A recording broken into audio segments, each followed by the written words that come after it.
Hello friends, welcome to my YouTube channel Samrat education. दोस्तों, आज की इस वीडियो में आप लोगों को प्लांट ब्रीडिंग का 5 से 6 मोस्ट इम्पॉर्टेंट क्वेश्चन बताने वाला हूं, जो आपके एग्जाम के लिए बहुत ही इम्पॉर्टेंट है। तो आप लोग वीडियो को पूरा देखिएगा और वीडियो अच्छा लगे तो वीडियो को लाइक कीजिएगा और चैनल को सब्सक्राइब भी जरूर कीजिएगा। तो दोस्तों, चलिए स्टार्ट करते हैं। पहला जो क्वेश्चन हमारा है, पहला जो टॉपिक वो है बहुगुणिता, पॉलीप्लॉइडी। तो पॉलीप्लॉइडी होता क्या है? तो पॉलीप्लॉइडी दोस्तों होता है जैसे कोई भी जीव है, उसके जीव में जैसे मान लीजिए दोस्तों कोई एक यह जीव है। मान लीजिए इसमें 15 गुणसूत्र पाए जा रहे हैं। 15 गुणसूत्र पाए जाते हैं, कोई एक जीव है, इसमें 15 गुणसूत्र पाए जाते हैं। यदि दोस्तों यही जो गुणसूत्र पाए जा रहे हैं, यही 15 की जगह या तो 16 हो जाएंगे या तो 14 हो जाएंगे। तो दोस्तों इसी प्रक्रिया को बहुगुणिता कहा जाता है, पॉलीप्लॉइडी कहा जाता है। किसी जीव में सामान्य गुणसूत्र संख्या का विचलित हो जाना ही बहुगुणिता कहलाता है। मतलब सामान्य नहीं रह पाएंगे, जैसे 15 पाए देते हैं ना, तो 15 रहेगा, या तो 16 हो जाएगा या तो 14 हो जाएगा। तो दोस्तों इसी प्रक्रिया को पॉलीप्लॉइडी कहते हैं। दो प्रकार का होता है, असत्य गुणिता और सत्य गुणिता। असत्य गुणिता क्या होता है? जब क्रोमेटेड के बीच संयोजन के द्वारा अनुपस्थिति के कारण क्रोमोसोम की अधिकता या हानि होती है, तो दोस्तों उसे असत्य गुणिता कहते हैं। चलिए आगे देखते हैं। पॉलीप्लॉइडी, पॉलीप्लॉइडी होता क्या है? किसी जीव में सामान्य गुणसूत्र संख्या का विचलित हो जाना ही बहुगुणिता कहलाता है। ये दो प्रकार का होता है। तो मैंने अभी बता दिया आप लोगों को एग्जांपल से कि कैसे पता करेंगे पॉलीप्लॉइडी। तो कोई जीव था, उसमें हमने 15 गुणसूत्र माना था, या तो गुणसूत्र 16 हो गया या 14 हो गए। मतलब गुणसूत्र की संख्या विचलित हो गया, समान नहीं है, तो दोस्तों उसी प्रक्रिया को बहुगुणिता कहेंगे। ये दो प्रकार का होता है, एक होता है असत्य गुणिता, दूसरा होता है सत्य गुणिता। असत्य गुणिता क्या होता है? कोशिका विभाजन के समय क्रोमेटेड के बीच संयोजन की अनुपस्थिति के कारण एक क्रोमोसोम की अधिकता या हानि हो जाती है, तो इसे असत्य गुणिता कहते हैं। कोशिका विभाजन के समय क्रोमेटेड के बीच संयोजन की अनुपस्थिति के कारण क्या होगा? एक क्रोमोसोम की संख्या की अधिकता हो जाएगी या हानि हो जाएगी, तो इसी को असत्य गुणिता कहते हैं। एक और मैंने इसका परिभाषा लिया, उसको भी आप लोग देख लीजिए। सामान्यतः दोस्तों जो जीव होते हैं, उनकी प्रत्येक काय कोशिका के जीनोम में गुणसूत्र की संख्या जो होती है वो निश्चित होती है। यदि जीनोम में एक या दो गुणसूत्र की संख्या में कमी या वृद्धि हो जाए, तो इसे असत्य गुणिता कहते हैं। और जो असत्य गुणिता होती है, ज्यादा से ज्यादा दोस्तों जंतुओं में ही पाई जाती है, पौधों में बहुत कम मात्रा में असत्य गुणिता होती है। तो यह था दोस्तों असत्य गुणिता। अब देखेंगे सत्य गुणिता क्या होता है। सामान्यतः दोस्तों जो जीव होते हैं, उनके प्रत्येक काय कोशिका में जीनोम की दो प्रतियां होती हैं। प्रतियां का मतलब दोस्तों आप लोग समझिए कॉपी, मतलब उसी की जैसा एक और। तो जैसे आप लोग जेरोक्स निकलवाते हैं, तो उसी टाइप का दोस्तों उसमें भी प्रतियां होती है, या जेरोक्स कर सकते हैं, कॉपी कर सकते हैं। तो समानांतर जीव की प्रत्येक काय कोशिका में जीनोम की दो कॉपी उपस्थित होती है या प्रतियां उपस्थित होती हैं।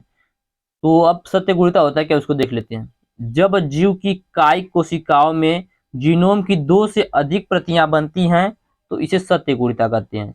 जब जीव की काय कोशिका में जीनोम की दो से अधिक प्रतियां बनती हैं, तो इसे क्या कहते हैं? सत्य गुणिता कहते हैं। और यह जो सत्य गुणिता होता है, यह केवल पौधों में पाया जाता है, जंतुओं में नहीं पाया जाता। और जो असत्य गुणिता था, वह जंतुओं में पाया जाता था, पौधों में बहुत कम पाया जाता था। तो आप लोग असत्य गुणिता सत्य गुणिता समझ गए होंगे। असत्य गुणिता क्या होता है? कोशिका विभाजन के समय क्रोमेटेड के बीच संयोजन की अनुपस्थिति के कारण एक क्रोमोसोम की अधिकता या हानि हो जाती है, तो इसे असत्य गुणिता कहते हैं। सत्य गुणिता किसे कहते हैं? जब जीव के काय कोशिका में जीनोम की दो से अधिक प्रतियां बनती हैं, तो इसे सत्य गुणिता कहते हैं। जो असत्य गुणिता होता है वह जंतु में होता है, और सत्य गुणिता केवल पौधों में होता है।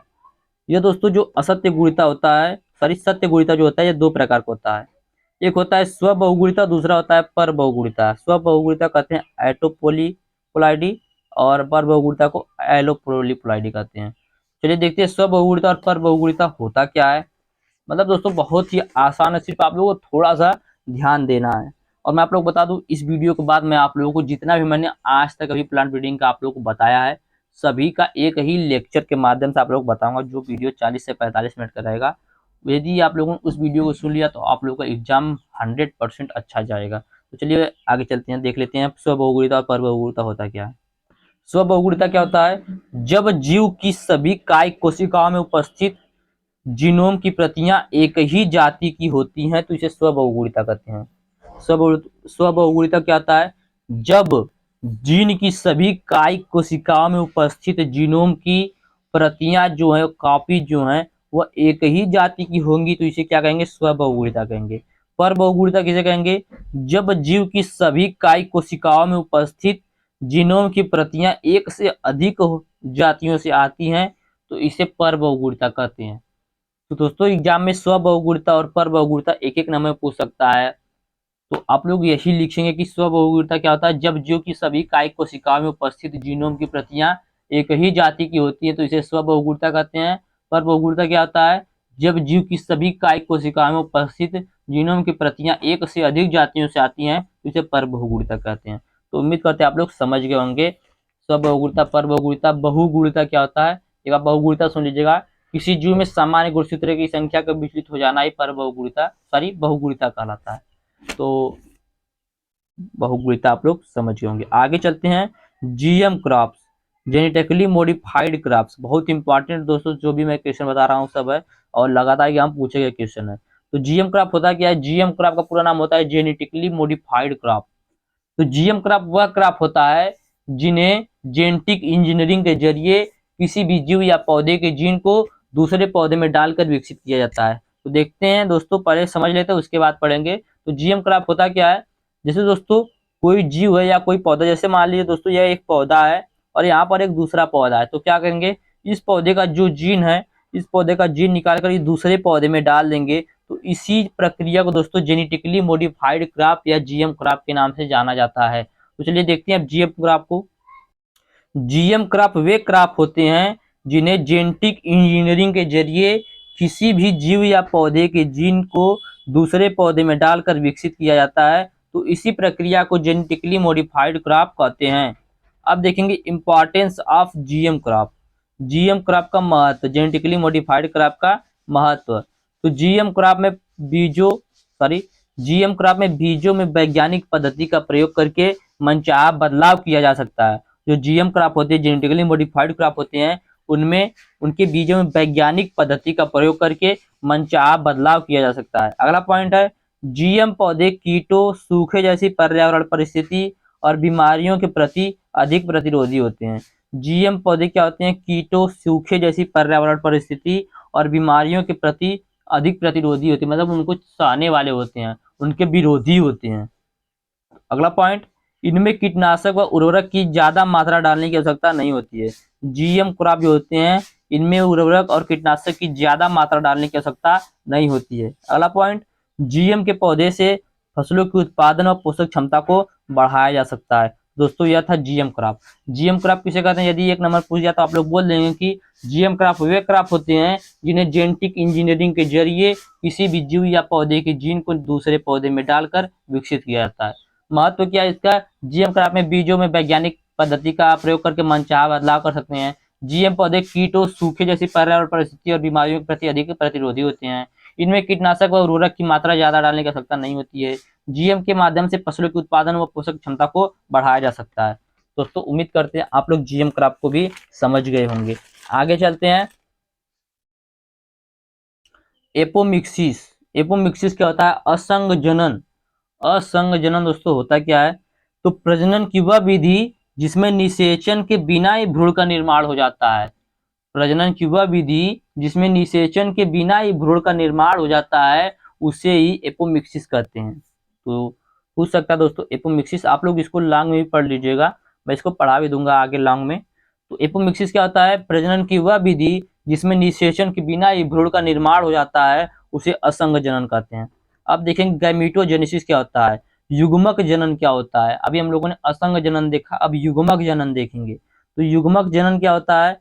दोस्तों जो युग्मक जनन होता है यह एक जैविक प्रक्रिया होती है जिसके द्वारा क्या होता है, द्विगुणित या अगुणित अग्रगामी कोशिकाओं का जो कोशिका होती है वह कोशिका विभाजन से गुजरती हैं और परिपक्व अगुणित युग्मकों का निर्माण करती हैं। तो इसी प्रक्रिया को युग्मक जनन कहते हैं। तो देखते हैं, युग्मक जनन एक जैविक प्रक्रिया है जिसके द्वारा द्विगुणित या अगुणित अग्रगामी कोशिका विभाजन से गुजरती हैं।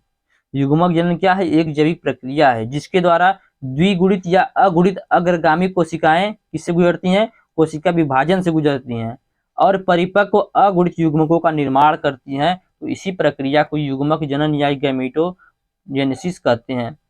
आगे चलते हैं, देखेंगे दूरस्थ संकरण। दूरस्थ संकरण होता क्या है? Wide hybridisation. तो इसको भी पहले आप लोग समझ लीजिएगा फिर देखिएगा। जब दोस्तों जैसे मान लीजिए एक दोस्तों यहाँ पर पौधा है और एक यहाँ पर पौधा है, इसकी दोस्तों जाति अलग है और इसकी जाति अलग है। जब इन दोनों अलग अलग जातियों के पौधे के मध्य संकरण कराया जाता है, इनमें दोस्तों कोई संबंध नहीं होता, दूर दूर तक इनका कोई संबंध नहीं है, तो दोस्तों इसी को दूरस्थ संकरण कहते हैं। दूरस्थ संकरण क्या होता है? जब दो अलग अलग जातियों के पौधे के मध्य, ये अलग जाति का है, ये अलग जाति का है, जब इनके मध्य क्रॉस कराया जाता है तो इन्हीं को दूरस्थ संकरण कहा जाता है। यह भी दो प्रकार का होता है दोस्तों। यही जो क्रॉस हम करा रहे हैं यहाँ पर, यदि एक ही वंश का होगा, जैसे जिस वंश का ए है उसी वंश का ए भी रहेगा, लेकिन इसकी जाति अलग रहेगी, इसकी जाति अलग रहेगी, तो दोस्तों क्या कहेंगे? उसे उसे अंतरा जाति संकरण कहेंगे।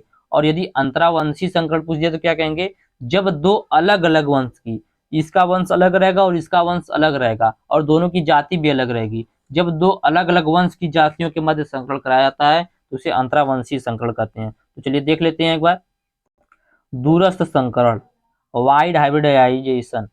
जब दो अलग अलग जातियों के पौधे के मध्य संकरण कराया जाता है तो इसे दूरस्थ संकरण कहते हैं।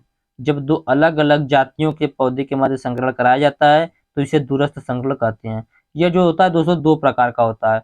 दूरस्थ संकरण कितने प्रकार का होता है? दो प्रकार का होता है। पहला होता है अंतराजातीय संकरण, दूसरा होता है अंतरावंशीय संकरण। अंतराजातीय संकरण क्या होता है? जब एक ही वंश के दो जाति के मध्य संकरण कराया जाएगा, वंश एक ही रहेगा लेकिन जातियां अलग रहेंगी, उनके मध्य संकरण कराया जाएगा तो उसे अंतराजातीय संकरण कहते हैं। अंतरावंशीय संकरण क्या किसे कहते हैं? जब दो अलग अलग वंश की जातियों के मध्य संकरण कराया जाएगा, मतलब तो वंश भी अलग रहेगा, जाति भी अलग रहेगी, तो उसे क्या कहेंगे? अंतरावंशीय संकरण कहेंगे। अंतराजाति में क्या तो था, ये वंश एक ही था, भले से जाति दोस्तों अलग थी। तो यह था दोस्तों दूरस्थ संकरण। दूरस्थ संकरण किसे कहते हैं? जब दो अलग अलग जातियों के पौधे के मध्य संकरण कराया जाता है तो इसे दूरस्थ संकरण कहते हैं। दो प्रकार का होता है, अंतरजातीय, अंतरावंशी। अंतरजातीय क्या होता है? जब एक ही वंश के दो जाति के मध्य संकरण कराया जाता है। और अंतरावंशी क्या होता है? जब दो अलग अलग जाति वंश की जातियों के मध्य संकरण कराया जाता है। तो उम्मीद करते हैं आप लोग इसको भी समझ गए होंगे। आगे चलते हैं। म्यूटेशन, उत्परिवर्तन। उत्परिवर्तन होता क्या है? किसी जीव के किसी लक्षण में आकस्मिक एवं हेरिटेबल परिवर्तन को ही म्यूटेशन कहते हैं।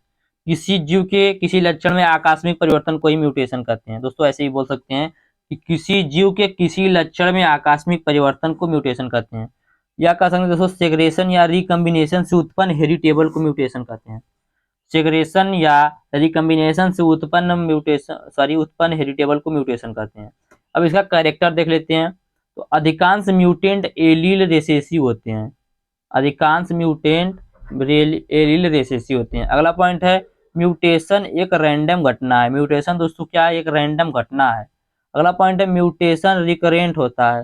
म्यूटेशन क्या होता है? आवर्ती होता है। अगला पॉइंट है प्रकृति में स्वयं होता है। म्यूटेशन जो होता है दोस्तों प्रकृति में स्वयं होता है, इसी कोई करता नहीं है, किसी करने की जरूरत नहीं होती है। और अधिकांश म्यूटेंट दोस्तों जो होता है वह प्लीट्रॉपिक होता है। अधिकांश म्यूटेंट प्लीट्रॉपिक होता है। तो दोस्तों यह था इसका दोस्तों जो म्यूटेशन था इसका करेक्टर। तो क्या क्या है? अधिकांश म्यूटेंट एलील रेसेसिव होते हैं। म्यूटेशन एक रैंडम घटना है। म्यूटेशन रिकरेंट होता है, प्रकृति में स्वयं होता है। अधिकांश म्यूटेंट प्लीट्रॉपिक होते हैं। अब देखेंगे दोस्तों हम लोग क्लोन। क्लोन क्या होता है? दोस्तों आप लोग फोन में देखते होंगे कोई ऐप होता है तो आप उस ऐप का क्लोन करते हैं तो उसी ऐप जैसा एक और ऐप बन जाता है, और उस ऐप में भी जैसा इस ऐप में फीचर था वैसा दूसरे ऐप में भी फीचर होता है। तो वही दोस्तों पौधों में होता है कि आनुवांशिक रूप से समान कोशिकाओं अथवा जीवों के समूह को क्लोन कहते हैं। इनमें दोस्तों आनुवांशिक रूप से दोनों जो पौधे होंगे वह समान होंगे। जैसे दोस्तों जो इस पौधे में गुण पाया जाएगा वही जो क्लोन किया रहेगा पौधा, उस पौधे में भी यही गुण पाया जाएगा, तो इसी को क्लोन कहते हैं। तो देखते हैं, आनुवांशिक रूप से समान कोशिकाओं अथवा जीनों के समूह को क्लोन कहते हैं। क्लोन बनाने की विधि को ही क्लोनिंग कहते हैं। यदि क्लोनिंग पूछ दिया तो क्या कहेंगे? क्लोन बनाने की विधि को ही क्लोनिंग कहेंगे। तो दोस्तों उम्मीद करते हैं हमने जितना भी बताया आप लोगों को समझ में आया होगा। यदि आप लोगों को वीडियो अच्छा लगा तो वीडियो को लाइक कीजिएगा, चैनल को सब्सक्राइब कीजिएगा और अपने दोस्तों के पास शेयर जरूर कीजिएगा। और दोस्तों इसके बाद का जो वीडियो रहेगा, मैं जितना भी अभी तक प्लांट ब्रीडिंग पढ़ाया हूँ वो सब क्वेश्चन मैं आप लोगों को लेक्चर के माध्यम से बताऊंगा। लगभग 35+ मिनट की उसका वो वीडियो रहेगा। तो धन्यवाद, जय हिंद।